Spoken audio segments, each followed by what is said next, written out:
आज हम लोग पढ़ेंगे बिन पानी सब सुन। बिन पानी सब सुन। कहावत है कि जल ही जीवन है कि नहीं? तो पानी जो है मानव जीवन के लिए ही नहीं बल्कि सभी जीवों के लिए, जंतुओं के लिए, खेती के लिए, हर चीज के लिए पानी की जरूरत होती है। कहा जाता है कि एक व्यक्ति औसतन 55 लीटर पानी प्रतिदिन उपयोग करता है। हमारे पृथ्वी पर 71% हिस्सा जल है और 29% स्थल मंडल है। 71% जल मंडल और 31% स्थल मंडल। नक्शे में जल मंडल को नीले रंग से दिखाया गया है।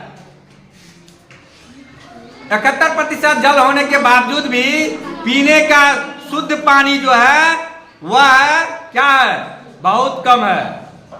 कुल जल का मात्र 0.3% जल ही मीठा जल होता है जिसे हम लोग क्या कर सकते हैं? पी सकते हैं। तो बढ़ती हुई जनसंख्या, औद्योगिकीकरण, खेती के वजह से जो है बहुत तेजी से जल का स्रोत, भूमिगत जल का स्रोत नीचे गिरता जा रहा है। इसीलिए हमें भविष्य के लिए, आने वाले समय के लिए जल उपलब्ध हो सके, इसके लिए हमें जल संरक्षण की आवश्यकता है। इसीलिए 22 मार्च को जल संरक्षण दिवस के रूप में मनाया जाता है। 22 मार्च को जल संरक्षण के रूप में मनाया जाता है। अब हमारे पृथ्वी पर जल के प्रमुख स्रोत कौन कौन से हैं? तो आप लोग जानते हैं नदी, नहर, तालाब, कुआं, झील, हिमखंड, सागर, महासागर, ये और भूमिगत जल के स्रोत, ये प्रमुख जल के स्रोत हैं। लेकिन सबसे अधिक जल तो है सागर, महासागर हमें है। लेकिन ये जल जो है मीठा जल नहीं है, ये खारा जल है। समुद्र के जल क्या होता है? खारा होता है। इसे हम लोग पी नहीं सकते हैं। पीने के लिए हमें इसको शुद्ध करना पड़ेगा।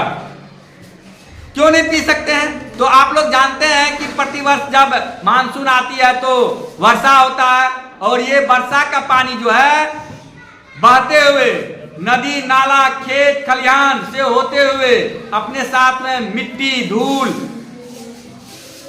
पत्थर, कंकड़ और खनिज लवण को बहाते हुए समुद्र में चला जाता है। जहां पर वाष्पीकरण के द्वारा यह जल क्या होता है? आकाश में चला जाता है और बादल बन करके वर्षा करता है। जल हल्का, वाष्प जो है हल्का होने के कारण वह आकाश में चला जाता है। लेकिन खनिज लवण जो है वह भारी होता है और वह जम जाता है समुद्र में और यही पानी को खारा कर देता है। यह पानी को क्या करता है? अर्थात नमकीन कर देता है। 1 लीटर पानी में 35 ग्राम नमक पाया जाता है। इस वजह से हम लोग तीखा होता है पानी समुद्र का, इसलिए हम लोग नहीं पी पाते हैं। इसीलिए हम लोगों को मीठे पानी की आवश्यकता होती है जिसका संरक्षण करना जरूरी है। अब क्या है? हम लोग पीने के और दैनिक कार्य के लिए जो पानी का उपयोग करते ही हैं, साथ में ताप विद्युत गृह में, ताप विद्युत गृह जो होता है उसमें भी पानी की आवश्यकता होती है और कल कारखानों में भी पानी की आवश्यकता होती है। साथ में खेती के लिए बड़े पैमाने पर पानी की आवश्यकता होती है।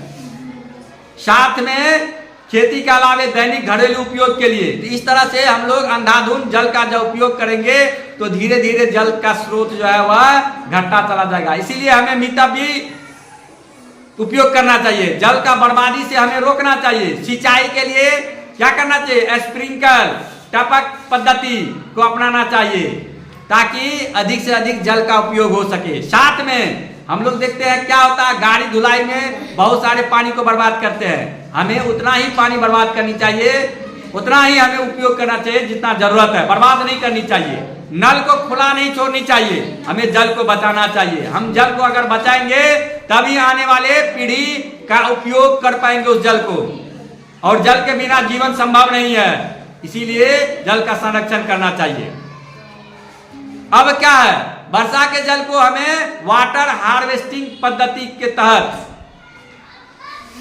बचाना चाहिए, संरक्षण करना चाहिए। गड्ढे को खोद करके पानी को, वर्षा के जल के पानी को संचित करना चाहिए ताकि वह पानी रीस करके भूम जल के स्तर को बरकरार रख सके। इसके अलावे आप देखते होंगे बड़े बड़े महानगरों में, शहरों में टैंकरों से जल का सप्लाई किया जाता है। तो ऐसी सिचुएशन कभी ना पैदा हो जिससे कि जल संकट हो। चेन्नई में जल संकट है, बड़े बड़े महानगरों में जल संकट है, दिल्ली जैसे नगरों में पानी के लिए हाहाकार बनता रहता है। अगर हम पानी का संरक्षण करेंगे तो इसका उपयोग लंबे समय तक हम लोग कर पाएंगे। इसीलिए जल जो है काफी महत्वपूर्ण है, इसे हमें बचाना चाहिए। चलिए आज के लिए इतना ही, धन्यवाद।